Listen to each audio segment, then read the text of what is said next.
Sige, saktan mo yan, Jo. Sisiraan pa tayo ng mga yan kapag nakawala yan. May kailangan po kayong malaman. May ebidensya po kami. May kabit po si Ate Dolores. Nakunan po ni Nanay Alma ng video pero sinira niya po yung cellphone. May kopya po kami. Kuya, makinig ka sa akin. Niloloko ka ng babaeng yan. May kabit siyang pulis, kuya. Maniwala ka naman sa akin. Sinasabi ko na nga ba, Jo, eh. Sinisiraan talaga ako nitong mga to, eh.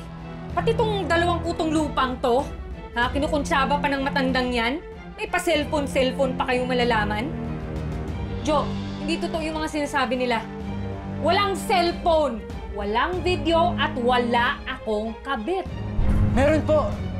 Dinilit lang po ni Ate Dolores pero may kopya po kami. Pwede po namin ipakita sa inyo. Tama na! Alam ko sinisiraan niyo lang si Dolores. Magkakasabag kayo 3. Yan dapat lang dito kayo sa kwarto. Kuya, Lalong-lalo ko na, Alma. kuya. Ikaw ang pasimulo ng lahat. Kuya, sumusobra ka na. Parang hindi na ikaw ang kapatid ko. Tumahimik ka! Wala na talagang pahit na papaitan sa puso mo, kuya. Pagawasan mo na ako.